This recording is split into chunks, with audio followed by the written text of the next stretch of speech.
I'm sorry I had to stop. I was having a problem with the video here that I was using, but I'm going to pick it up and maybe we can figure out how to put it together. So I left off with that stupid old Harold and his ice cream. And now she's starting to learn a little bit about who he really is and what she's been really missing in her life. She's just accepted that that was just the way it was supposed to be. And she's just now starting to realize, no, it's not. So they were in the bedroom and they were laying down and he was crossed his legs, sitting on the floor, picked up her magazine and started to read. And she told him about the window. She said, I'm cold. What's that?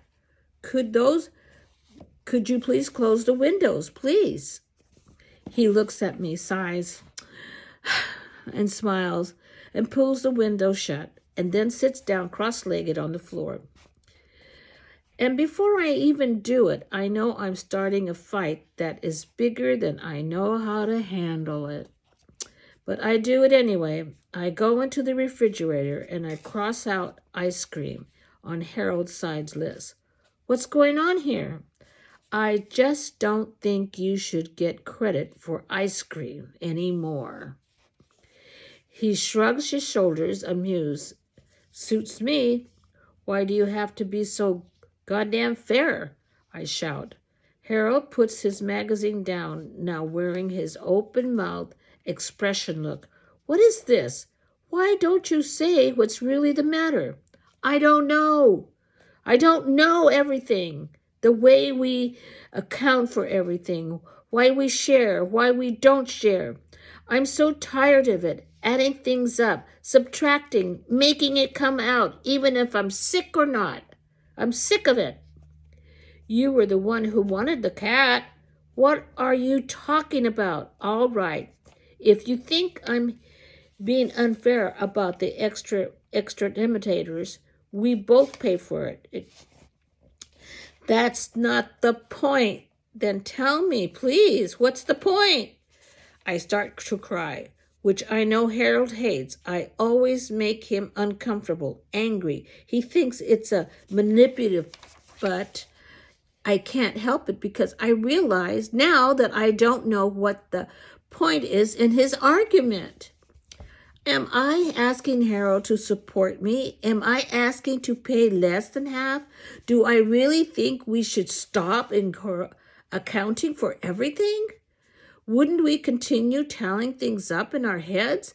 Wouldn't Harold wind up paying more and then wouldn't I feel less than equal? Or maybe, we shouldn't have gotten married in the first place. Maybe Harold is a bad man.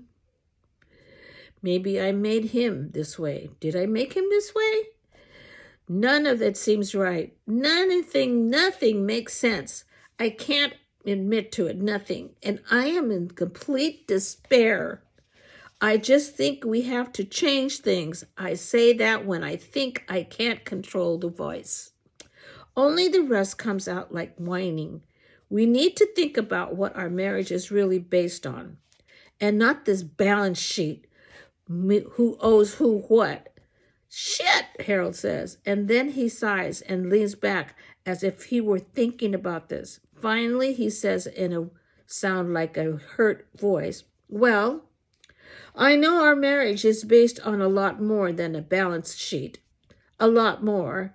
And if I don't, then I think we should just think about what we would want and how we wait for it before we change things. And now I don't know what to think. What am I saying? What's he saying? We sit in the room not saying anything.